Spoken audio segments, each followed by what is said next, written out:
Hello everybody, welcome to my channel, Newsboy Audio. We are, trying to grow a little bit, trying to provide you guys with some cool speaker porn and some great amplifier reviews and other things. This is our hobby, we do it for fun. We trade this gear quite frequently and we wanted to document what we do with it and how we enjoy it. Today I got a Rotella. It's an 8-channel amplifier. It was one of their lower costing ones. I'll read the number out to you because I want to make sure I get it right. But it's the RMB 1048 for those that are carrying. These things are heavy, heavy, heavy. If you want to know quality, how good an amp is, look at its weight. And unless they've been deceptive and added weights to the inside, which this one they really haven't, it should weigh a lot. ABs and A's are more heavy. A's have to have more cooling than ABs, so they're a little bit more heavier than ABs, but these are a lot lighter. We do have a D amp right here, and I'll bring that over as well. As you can see, this is a D amp, and this is an AB amp. This one provides 40 watts per channel in 8 ohms. So that is, just real quickly, 320 watts. All right. This one provides about 120 watts in 8 ohms. 2 of these do not weigh one of these, but provide the same amount of power approximation. And the reason for it is D amps are so much more efficient. They use a better design, a digital design that causes the transformers not to have to do as much work. And so they do not need as big of a transformer in it, and they do not need as much capacitors and filtering of the sound. They do some sound filtering after after the sound leaves the transformer, whereas the AB does not. There is a discussion online and on other things and about the older ones. The way in which the digital ones work used to be able to be heard in the amplifier. The newer ones, the D-class new amps, are so good that AB tests are no longer coming out definitive. People can't tell the difference between them, and they are often picking the D-class amps over the AB amps. And there are some high-end, good quality D amps, like I said. But many people still rely on the AB designs because of that, and they do provide a great value. I love AB. They sound great. They provide great features at most of the volumes that I listen to.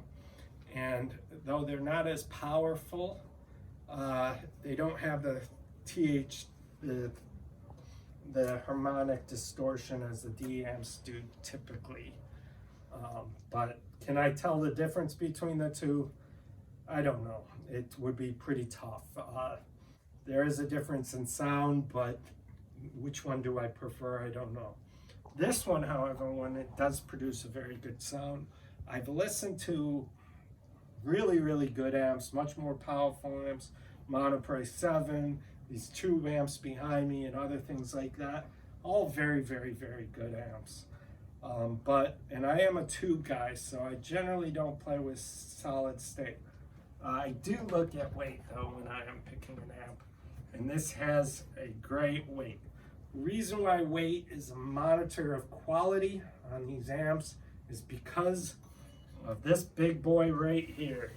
You can see it right there, the transformer. That's number one. The transformer costs a lot of weight. Big heavy coil of copper wire. They also have 2 fins down here and a fin here for cooling. That is the second thing that causes the weight. The transformers get hot as they function and they need to be cooled, so they create these big fins and everything else. So when you're buying an amp, weight is a better indicator of quality than price. I have a Monoprice 7 down there. We won't film it because of it. The Monoprice 7 we won't film because it's just too heavy. It's a 100-pound amplifier, but it's the same thing, AB class with 200 watts on each channel, 7 channels that one is. This one is only 40 watts, and I can pick this up, obviously. The 100-pound one, I can pick it up, but it break my back. I usually like to have someone else with it.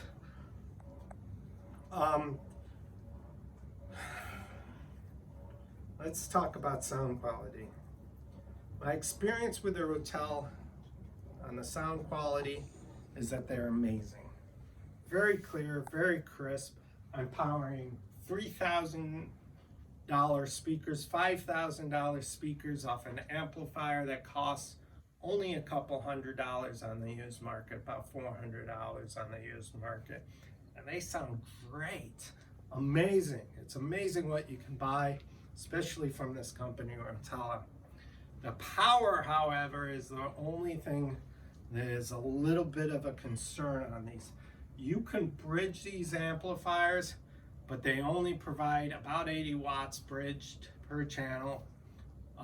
You might be able to bridge 2 bridges. I'm not sure. I'll have to look into that. Don't do it, of course. Consult your manual. Depends on the amplifier and everything else. But you could possibly get 160 watts out of it. I don't like bridging because you're essentially running your sound through 2 amplifiers.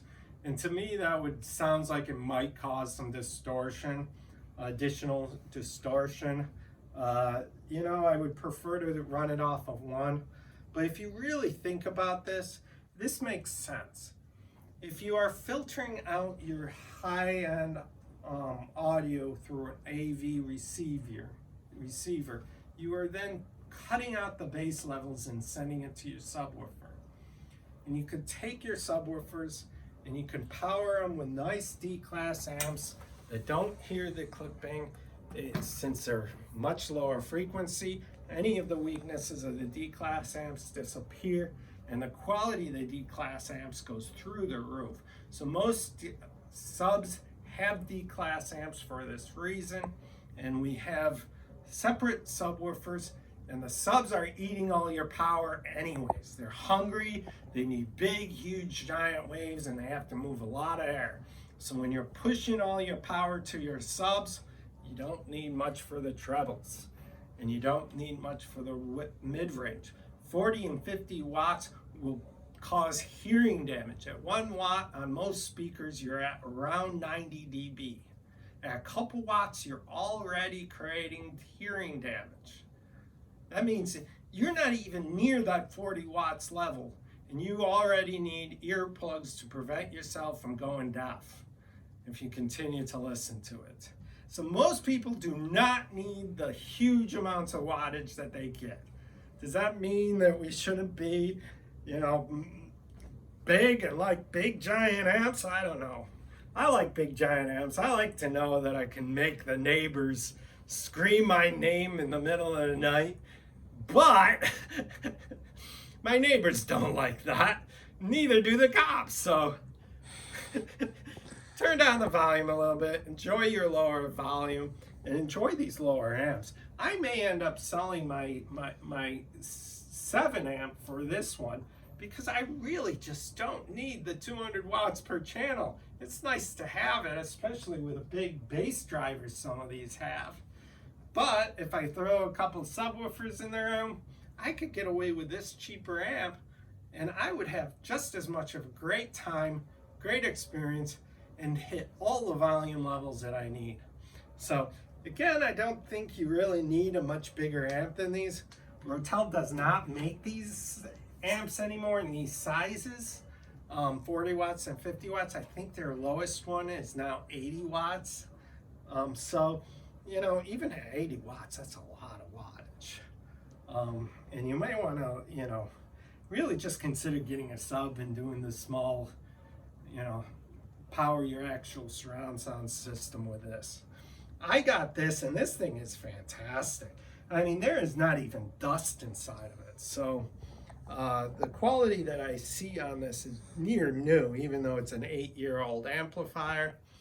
I can enjoy this for many, many years, and I think I only paid $300 or $400 for it. Definitely a bargain, these things are.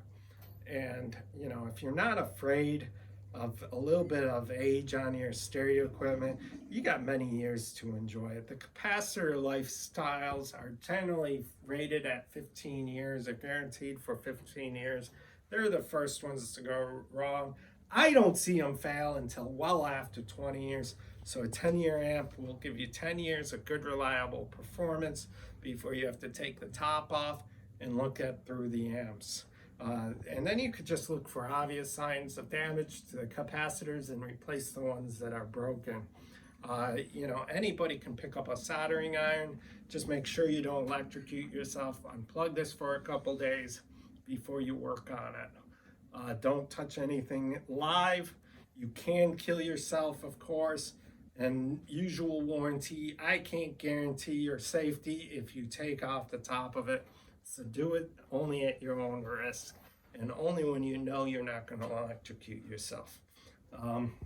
There are also repair cafes around that can also help you. Many of them are free and have volunteers in them that help. And they also have electricians and other things come and volunteer and help people replace things. So that's another great option if you really want to help repair an older amp. Go learn how to do it from a professional, get some safety advice, learn how to discharge a capacitor properly, check the YouTube, and do a lot of research, and you can learn how to do these things safely. But if you don't do it right, you'll have a lesson that you may not learn twice. These capacitors do hold a large current for a long period of time, so even if it's unplugged, they can electrocute you. And with that warning, I think that is everything. And you can see the wonderfulness of the front of this amp as well. Very beautiful design. Got a little button up here. A, B, C, D. Protection. They have over voltage protections on these just in case something goes wrong. Some of them allow you to turn them off and on. They also have a switch to turn off the channels in the back just as well. We can turn this around for you. But each one has a little stereo mono, and this is a 12-volt trigger switch. So they have a 12-volt trigger to it. No preamp in this, no volume control, no integration. This is a dedicated amp. I hope that's everything.